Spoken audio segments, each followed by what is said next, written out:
santo de los científicos, un gran santo dominico que es San Alberto Magno, que sabéis que nació y murió en Alemania, fue uno de los grandes sabios medievales, fue profesor en el Oxford de la Edad Media, que era la de París, y los biógrafos cuentan que era una persona muy humilde, muy afable, muy amable. Se cuenta como anécdota de su vida que cuando su gran discípulo, que fue Santo Tomás de Aquino, encontraba dificultades y censuras en la Universidad de París, él cogió un caballo y se fue desde Ratisbona, donde vivía, desde Alemania, a la Universidad de París a defender a su discípulo. Es toda una gran lección de un maestro. Él estudió las ciencias naturales, fue alquimista, fue químico en su época y en su tiempo y con sus instrumentos y sus métodos. Y a veces los dominicos decimos en broma que fue tan respetuoso con la naturaleza que en su vida es uno de los santos que ha sido canonizado sin haber hecho ningún milagro. Los milagros de alguna manera son alteración de las leyes de la naturaleza y decimos que San Alberto Magno fue tan respetuoso con la naturaleza que no quiso alterarla y por eso no hizo ningún milagro. Pues me parece que es una buena ocasión para celebrar este día del patrono de los científicos. Pues don Rogelio González Sarmiento, que es conocido por todos, es doctor por la Universidad de Salamanca y está especializado en hematología y en hemoterapia. En 1985, muy joven, obtuvo la plaza de profesor titular en la Facultad de Medicina y 4 años después, en 1989, obtiene la plaza de catedrático.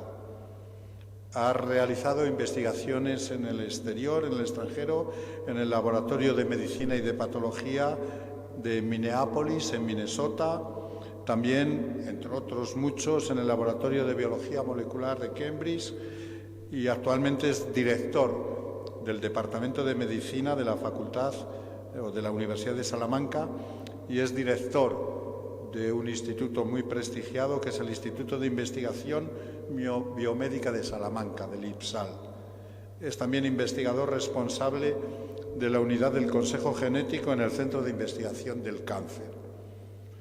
Ha trabajado en el estudio de reordenamientos genéticos y de caracterización de traslocaciones cromosómicas en neoplasias hematológicas y posteriormente en la clonación y caracterización de nuevos genes implantados en las génesis de los tumores.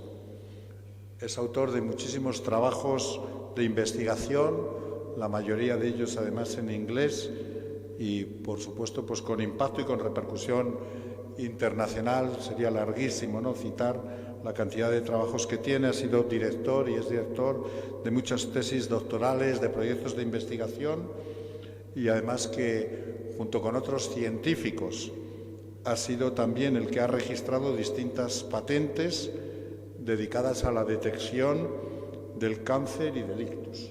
En concreto, creo que 3 patentes, ¿no? Es una persona que, por lo que he visto además y le he seguido en alguno de los vídeos que hay publicados en la red, es una persona fundamentalmente práctica y de medicina práctica y de investigación y de laboratorio y de terapia, pero también se ha dedicado a la reflexión teórica sobre la ciencia y a la reflexión metodológica sobre el desarrollo de la ciencia, ¿no? Pues, Rogelio, de verdad, muchísimas gracias por estar aquí esta tarde con nosotros para compartir este conocimiento tan novedoso de qué investigaciones, qué avances científicos ha posibilitado esta enfermedad del COVID, la COVID-19, como soléis decir. Bueno, muchas gracias, Ricardo. En primer lugar, agradecer a los organizadores de estos diálogos y especialmente a Ricardo el que me hayáis invitado a participar en estas jornadas. Para mí es un honor y un privilegio siempre venir con vosotros y estar aquí y compartir con todos ustedes, que a partir de ahora os voy a tutear, si me permitís, pues esta media hora. aunque son diálogos, lamentablemente la primera media hora va a ser monólogo, y para poder hacer un diálogo, la segunda media hora, si os parece, nos dedicamos a intercambiar opiniones y a que me hagáis todas las preguntas que queráis relacionado con el tema que voy a exponer. Como no quiero terminar con tortícolis en el clínico en urgencias, que ahora se tarda muchas horas hasta que te atienden, aunque seas un enchufado, me voy a pasar allí si no os importa y voy a hablar por aquel micrófono y así vamos pasando las diapositivas. Bueno, lo primero que quiero señalaros es que el COVID es una enfermedad producida por un virus es una estructura esférica que se ve muy mal, pero estos puntitos rojos son como señales que tiene en la superficie que permite que esta célula este virus entre en el interior de nuestras células. Y entra en el interior de nuestras células a través de unos receptores que están en la membrana de nuestras células. Es decir, tiene que haber un reconocimiento entre algo que está en la superficie del virus y algo que está en la superficie de nuestras células. Estos dos virus que tenéis aquí, que son coronavirus, producen el catarro común, ese catarro que tenemos todos los inviernos. Pues ese catarro es producido por el coronavirus. El coronavirus llevábamos infectándonos siglos. Todos habéis tenido de pequeños infección por coronavirus. Habéis tenido una infección por esas variantes de coronavirus que producían a finales de otoño, en invierno, en primavera, un brote cada 2 o 3 años. Los niños se infectaban, los papás nos infectábamos de los niños. Era un periodo de incubación más largo que el catarro común, el del rinovirus, que es un periodo de incubación muy cortito. Solía afectar a la laringe, se asociaba con afonía, y estábamos todos tan contentos infectándonos con el coronavirus, no pasaba nada. Tenías un catarro común y bueno, pues tenías mocos, tenías un poquito de dolor de garganta y ahí estábamos, ¿no? En el año 2002, hace 20 años, en China hubo una mutación del coronavirus, una primera mutación del coronavirus que produjo una enfermedad respiratoria muy grave, pero que se diseminó muy poquito por el mundo. Era muy grave, pero poco infecciosa. Se contagiaba muy poquito. Pero en 2002 ya hubo un síndrome respiratorio agudo severo producido por una variante de coronavirus, que tenía una mortalidad de casi el 10%. El 10% de los que se infectaron, esas 8.000 personas que en el mundo tenemos constancia que se infectaron en 2002, 800 se murieron. No es normal una mortalidad del 10%. Y fijaros que el reservorio era el murciélago y se transmitía por un bicho que comen los chinos, que es la civeta, en un mercado chino. Es decir, que en 2002, 20 años antes de que tuviésemos la pandemia, habíamos tenido una mutación en este virus que era mortal. Pero es que en 2012, 10 años antes de la pandemia, 8 años antes de la pandemia, hubo otra mutación en Arabia Saudí, también que el reservorio era el murciélago y que la transmitía el dromedario cuando escupía. Al árabe que tenía delante, cuando el dromedario que estaba infectado le escupía, le transmitía un coronavirus que era otra mutación diferente. Y este coronavirus era muy poco infeccioso, pero tenía una mortalidad del 30%. La tercera parte de los que se infectaron por este coronavirus se murieron. Estos dos coronavirus los conocíamos en 2019.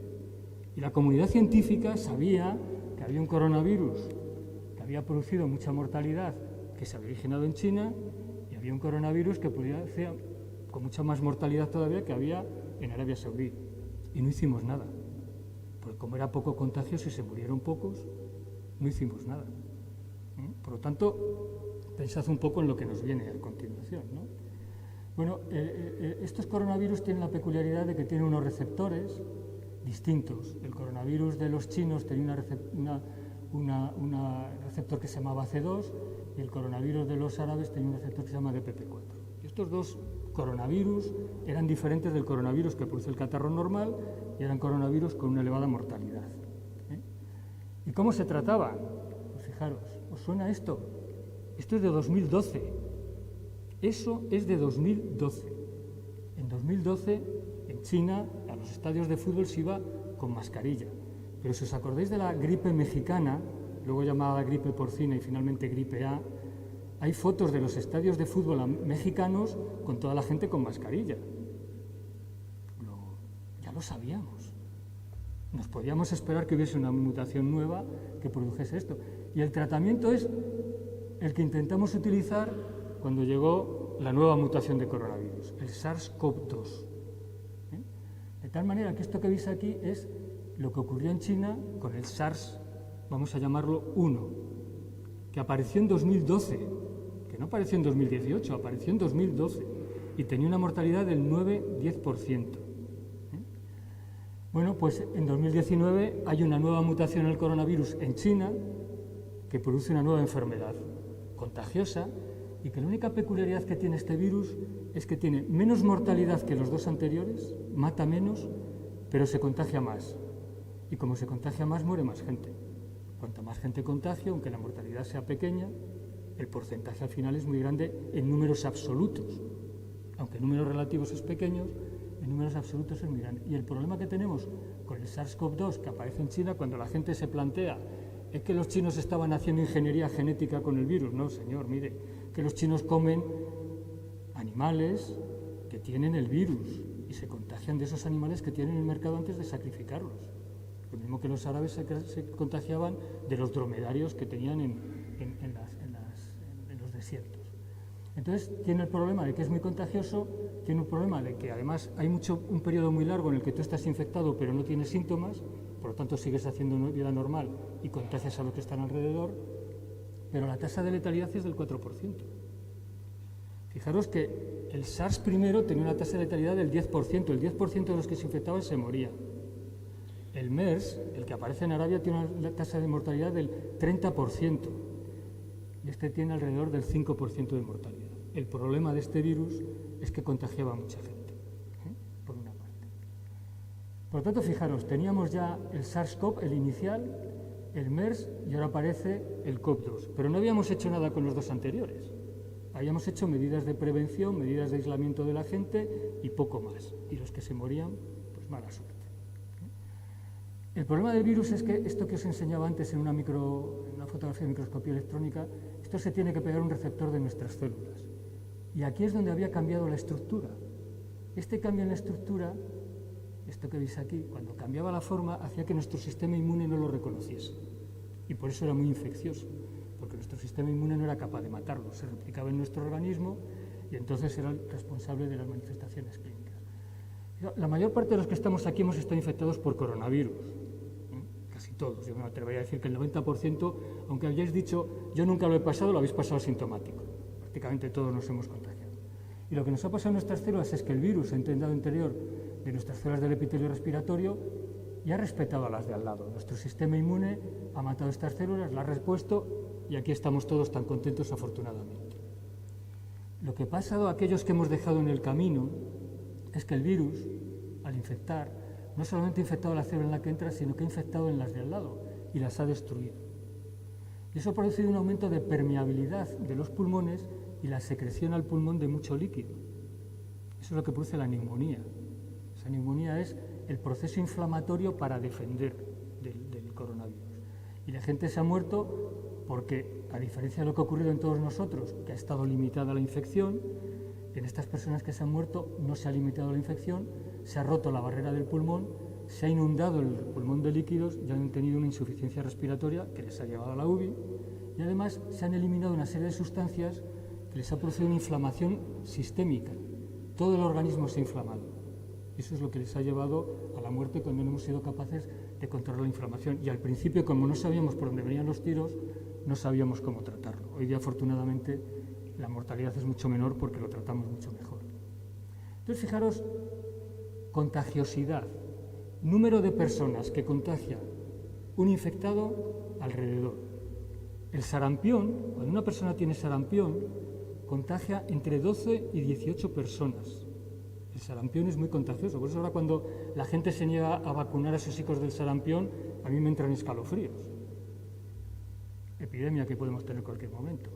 La difteria entre 6 y 7, la polio entre 5 y 7, el primer SARS entre 2 y 5 y este SARS entre 2 y 2,5. Por lo tanto, hay una serie de enfermedades infecciosas con las que hemos convivido que son mucho más contagiosas que el SARS-CoV-2. Os estoy poniendo un poco en el contexto de lo que fue la pandemia. Y en cuanto a mortalidad, el ébola mata prácticamente el 90%, es un virus. La viruela mata entre el 30 y el 40%. El virus del coronavirus de Arabia Saudí mata el 30%. La polio llega a matar hasta el 30%, la polio está por ahí. Y hay países donde no se vacuna de la polio y los niños están muriendo de polio. El SARS, primero, mata alrededor del 10% y el SARS-CoV-2 mata, vamos a subir hasta el 5% siendo muy generosos. Claro, esto es, dice, la de gente que he visto yo o que he oído que se ha muerto, el familiar que se ha muerto. Claro, el problema es que si luego miramos por edad, los que se han muerto son los mayores, los que tienen un sistema inmune que no funciona. Los que se han muerto son los que tienen enfermedades pulmonares o enfermedades cardiovasculares que han sido capaces de controlar peor ese edema pulmonar, esa insuficiencia respiratoria. Esos son los que se han muerto. Por lo tanto, el mensaje de esta parte es, primero, que no era una enfermedad tan grave, segundo, que ya habíamos tenido aviso y tercero, que los científicos y los médicos no hicimos nada. Es mi primera reflexión. Sabíamos que iba a venir y nos quedamos sin hacer nada. Fijaros la diferencia, ahora esto es educación para la salud, como soy médico tengo una deformación profesional, fijaros la diferencia entre el COVID-19, la gripe y el catarro común. Os lo digo para cuando tengáis mocos que sepáis lo que tenéis sin necesidad de hacer el test. Hoy día ya no es necesario. Fijaros que el resfriado común tiene tos, lo mismo que la gripe y que el COVID, pero los estornudos aparecen fundamentalmente en el catarro común.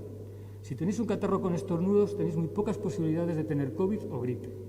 Pero, sin embargo, si tenéis dolores musculares, no tenéis un catarro común. Tenéis o gripe o COVID. Con esto, los médicos hacemos diagnóstico, no hace falta hacer radiografías. Con esta diferencia, estornudos habitualmente en resfriados común, dolor muscular, diarrea y fiebre en COVID y en gripe, podemos ya dividir a la población en los dos grupos. Este es el grupo en el que tenemos que tener más cuidado.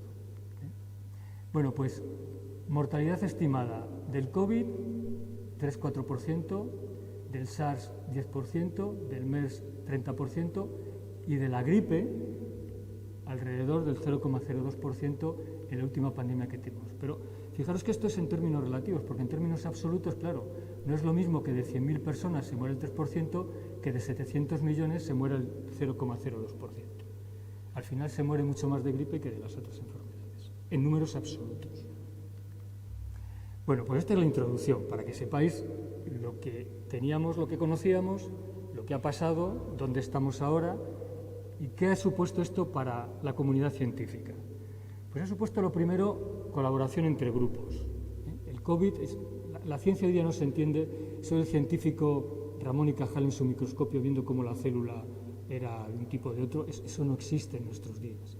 ¿No? La ciencia no existe sin colaboración, todos los grupos colaboramos unos con otros, más o menos, pero todos colaboramos. Y en el COVID esta colaboración se hizo muy clara. Por ejemplo, aquí veis uno de los trabajos que se hizo en la Universidad de Salamanca en la que participamos prácticamente todos los profesores, unos como analizando los resultados y otros porque fueron a aportar, a donar su sangre para que hiciésemos el estudio. Prácticamente toda la comunidad universitaria participó en este estudio que hicimos en el año 2019, en el 2020.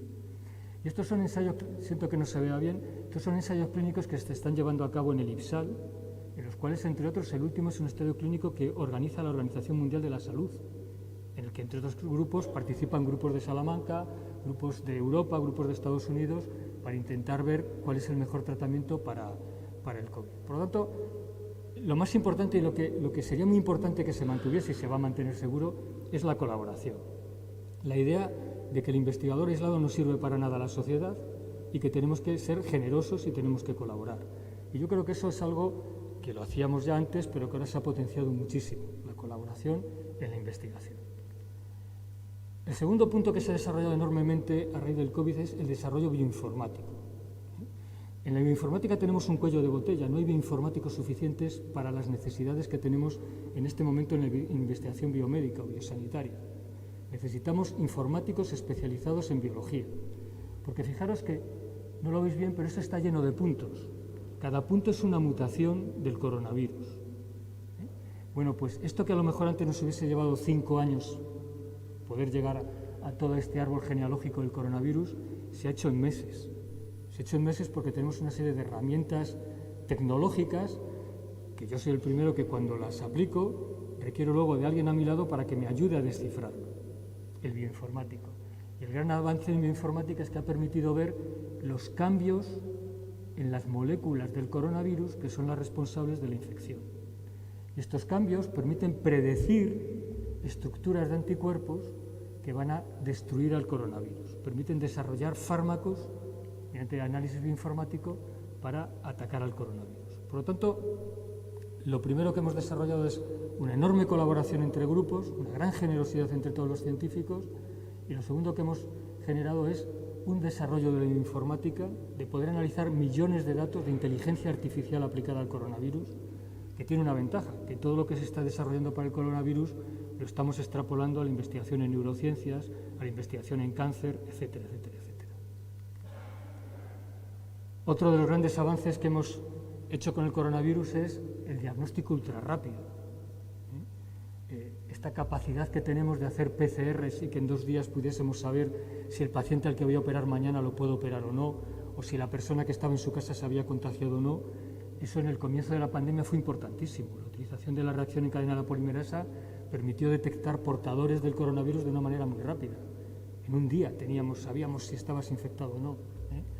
Además, por ejemplo, en Salamanca, en el grupo de parasitología, en el grupo de Antonio Muro, se desarrolló una técnica ultra rápida. Ya no, esto es rápido, pues esto era ultra rápido, el LAMP, que además es muy visual, porque es un cambio de color en una reacción química. Con lo cual el médico simplemente tenía que echar el exudado de la nariz en un tubo donde había unos reactivos y si cambiaba de color estaba infectado. Y eso se hacía en cuestión de minutos. Por lo tanto, lo que nos ha permitido es desarrollar técnicas diagnósticas como esta de aquí, que son electrodos capaces de reconocer la proteína del virus y detectar si el virus está presente o no. Es decir, ha supuesto un desarrollo metodológico espectacular. Esto, que es lo que hacemos todos los días cuando nos metemos el palito por la nariz e intentamos ver si... Esto es lo menos revolucionario. Esto ya lo hacíamos antes con otras cosas. Lo que pasa es que ahora lo aplicamos al SARS-CoV-2.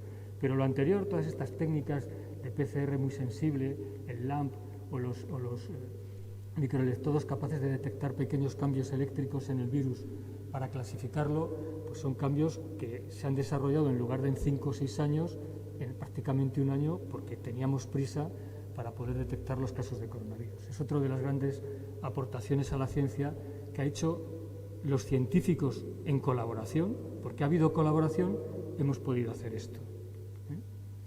Y luego se han desarrollado muchísimos tratamientos que hemos aplicado como ensayo clínico.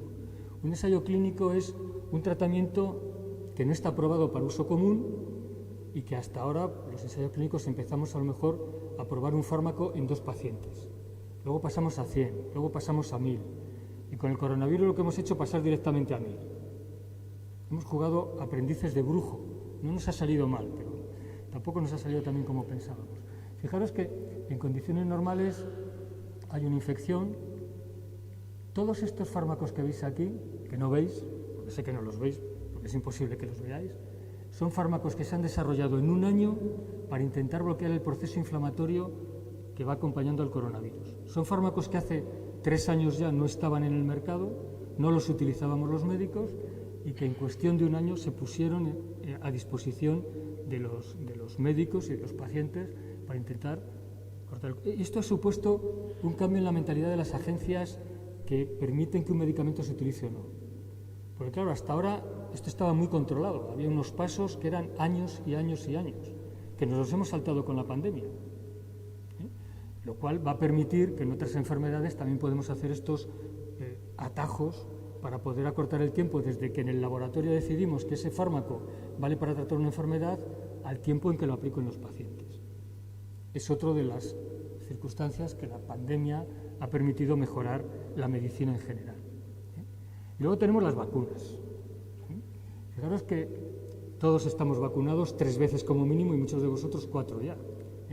En la vacuna lo que se hace es que vuestro sistema inmune produzca una proteína que se llama anticuerpo, que reconoce al virus y que lo destruye. Entonces, ¿por qué me vacuno 4 veces? Pues porque estos anticuerpos se van perdiendo, se van gastando, y vacunamos para que se vuelvan a producir más. La vacuna es una manera de que no perdamos anticuerpos y cuando volvamos a estar en contacto con el virus podamos estar defendidos. Por eso hay que vacunarse y hay que mantener la vacunación. Entonces, el anticuerpo es una cosa así. Y el virus tiene en su superficie, pues imaginaros, una esfera, que es la que tiene que reconocer mi anticuerpo. Pero fijaros que si el virus muta y en lugar de una esfera tiene un cubo, mi anticuerpo ya no lo reconoce. Entonces, eso es lo que teníamos que haber hecho cuando apareció el primer SARS y el MERS, empezar a haber diseñado vacunas frente al coronavirus, frente a las mutaciones. Y es lo que estamos haciendo ahora. Ahora lo que hacemos, sabemos que el coronavirus tiene en su superficie una esfera y la vacuna lo que intenta es que tu organismo produzca anticuerpos frente a esa esfera. ¿Cómo lo puedo hacer? ¿Cómo puedo hacer que mi organismo produzca anticuerpos que reconozcan la esfera? Pues hay varios métodos. El primero es que yo cojo el virus, lo manipulo en el laboratorio para que no infecte y te lo inyecto. Ese virus no te va a producir infección, pero como tiene la esfera en su superficie, tú vas a producir anticuerpos que reconocen la esfera. Es una manera de vacunar. Otra de las vacunas puede ser con virus que producen una infección muy pequeñita. Esa no se está utilizando con el coronavirus. Y la gran revolución del coronavirus, a unos señores se les ocurrió que esta proteína que está en la superficie del coronavirus, esa esfera, se produce porque el coronavirus tiene otra molécula que se llama RNA. El RNA se traduce a esa esfera. Es una molécula que se traduce a una esfera. Y lo que dijeron estos investigadores es, en lugar de meter la esfera, voy a meter el RNA y que cuando llegue a las células de esa persona se transforme en una esfera. Y por lo tanto hay dos tipos de vacunas frente al COVID. Una que es la de toda la vida, el virus atenuado, y otra que es lo del RNA. Si no hubiese habido el COVID, las vacunas de RNA todavía no se estarían utilizando. No se estarían utilizando, bueno, estas son las vacunas que veis, AstraZeneca, los que allí se han vacunado con AstraZeneca os han puesto el virus atenuado, los que se han vacunado con Moderna os han puesto el virus, no os han puesto virus, os han puesto el RNA para que en vuestro organismo produzca la esfera, lo mismo que Pfizer, tanto Moderna como Pfizer eran de RNA, pero tanto Sputnik, que es la de los rusos, como la de los chinos, como la de AstraZeneca y algunas otras que se han ido planteando en estos años, son de virus atenuados. Pero fijaros que AstraZeneca es un virus completo que entra en el organismo, se pega a los linfocitos y se produce el anticuerpo para matar al virus. Moderna es un RNA que entra en las células, produce la esfera y el anticuerpo reconoce la esfera y cada vez que llega el coronavirus, tus anticuerpos lo van a destruir. Muy importante, ¿las vacunas evitan la infección? No. Las vacunas evitan la clínica. Pero si yo estoy vacunado y me pongo en contacto con una persona o me beso con una persona que tiene coronavirus en sus secreciones, yo voy a tener coronavirus, pero lo voy a destruir enseguida. Entonces me puede salir un test positivo sin clínica. Porque yo estoy en contacto con el virus, lo tengo en mis mucosas. Lo que pasa es que mi sistema inmune está destruyendo el virus. Por lo tanto, no evita la infección la vacuna. La vacuna lo que evita es la clínica, evita que ese virus crezca, se reproduzca, y hace que el periodo de contagio que yo tenga es mucho más corto. Bueno, pues aquí podéis ver cómo con las dosis, con la vacuna de Pfizer, los resultados han sido mucho mejores que con la vacuna de AstraZeneca. No sabemos por qué.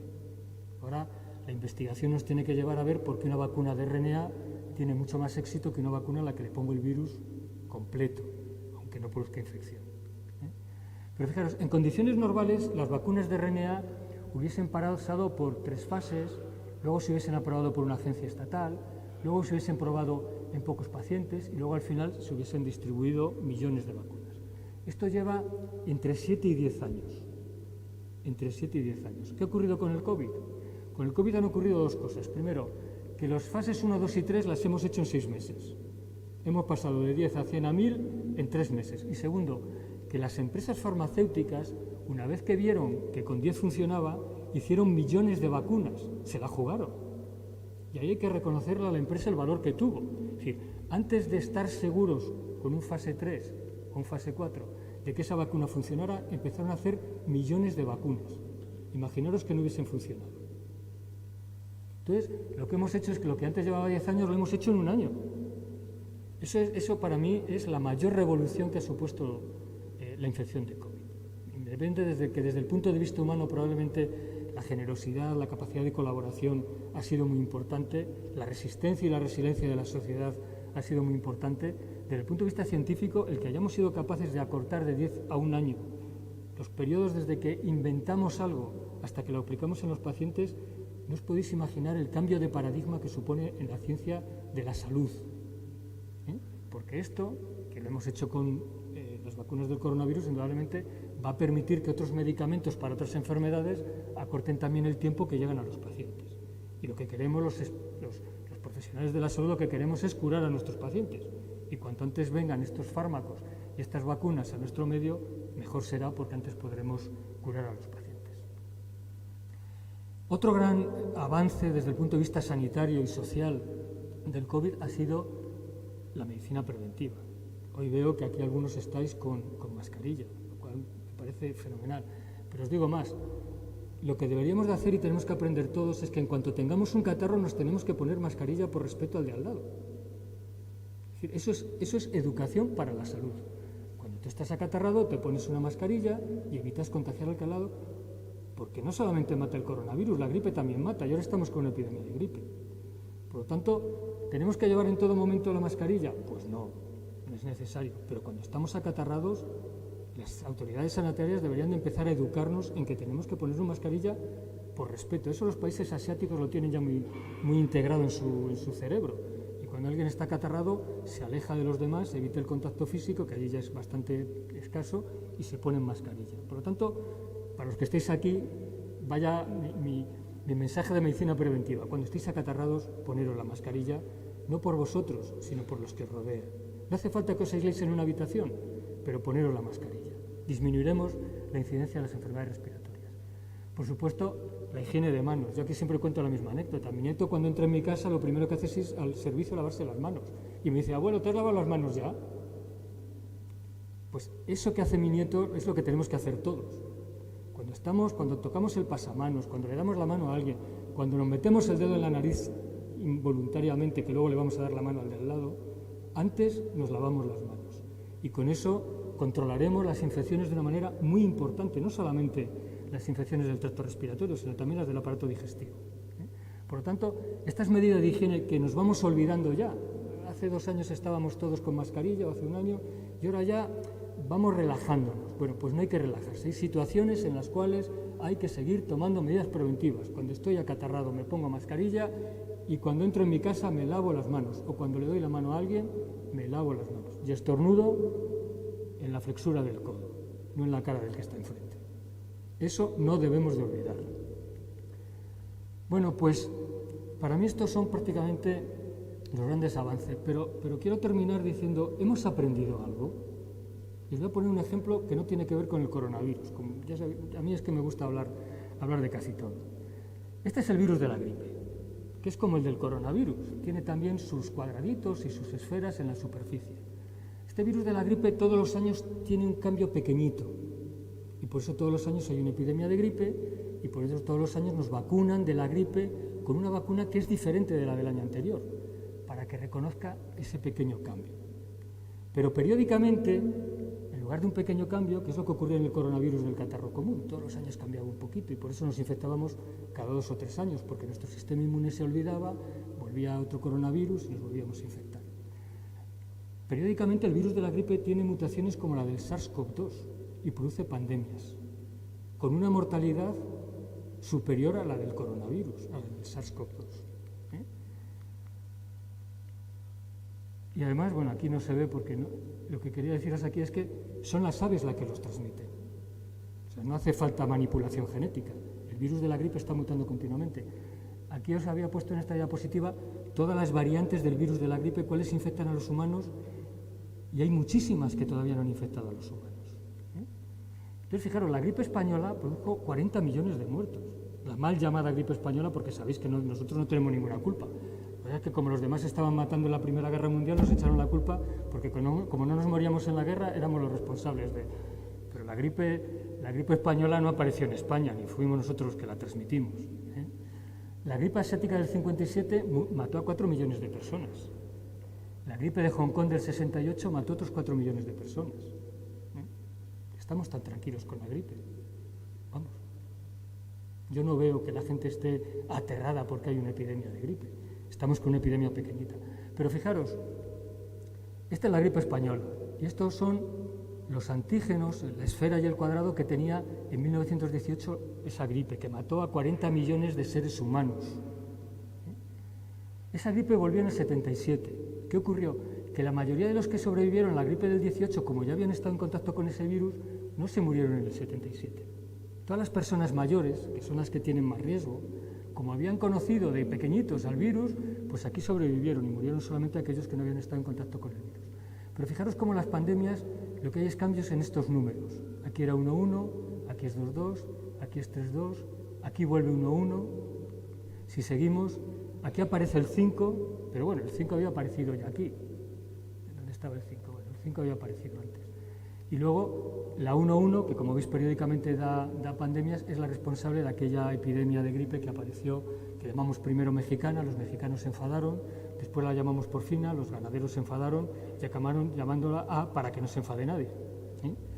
Bueno, pues esto, hoy sabemos que en China hay casos de gripe por 7, 9. Y nunca en Occidente, en España, hemos estado en contacto con el virus 7-9. En el momento en que el 7-9 salte a Europa, vamos a tener una pandemia de gripe con una mortalidad similar a la del 18 si no tomamos medidas. ¿Estamos tomando medidas? ¿Hemos aprendido algo? Os lo dejo ahí. Quiero terminar mi presentación haciendo un homenaje a mis compañeros médicos que estuvieron en primera fila durante la pandemia. Yo creo que la sociedad no es consciente o se les ha olvidado del esfuerzo que hizo la profesión sanitaria, los médicos, las enfermeras, las auxiliares, los celadores del hospital, que estaban en contacto con los pacientes infectados y que al principio se infectaron y algunos se murieron, porque eran los que estaban en primera línea y nos hemos olvidado de ellos. Yo creo que es muy importante porque la solidaridad que hemos tenido los científicos se multiplicó por 100 en el caso de los profesionales sanitarios. Había que ver cómo las enfermeras, los médicos estaban coordinados, estaban trabajando todos a tope, sufrían porque se les morían los pacientes todos juntos. Pero esta es una estadística sobre el estado de ánimo de los médicos. Esto era antes de la pandemia, casi el 50% eran de alguna manera felices. Después de la pandemia, los que eran de alguna manera infelices llegaron casi al 40% y sigue aumentando. Entonces, mi último mensaje es: no nos olvidemos de los profesionales sanitarios. Los profesionales sanitarios requieren y necesitan nuestro apoyo y necesitan que no olvidemos todo el esfuerzo que hizo, porque cuando venga la pandemia de la gripe, los vamos a volver a tener ahí, porque van a volver a estar ahí. Y lo que no puede ser es que entre pandemias nos olvidemos de ellos y los denostemos. Por lo tanto, mi final es: ¿qué hemos aprendido? Hemos aprendido muchas cosas desde el punto de vista científico, hemos aprendido muchas cosas desde el punto de vista humano. Desde el punto de vista científico, lo que hemos aprendido lo estamos aplicando y lo vamos a aplicar para mejorar la salud de los pacientes. Desde el punto de vista humano, mi percepción es que nos hemos olvidado ya. Y con esto recuerdo la solidaridad y la generosidad que debe a toda la sociedad impulsarnos para que cuando venga la siguiente epidemia, que vendrá, os lo garantizo que tendremos otra epidemia, nos coja prevenidos, nos coja con el sistema sanitario reforzado y podamos salir más airosos que de esta epidemia de la próxima. Y nada más, muchas gracias.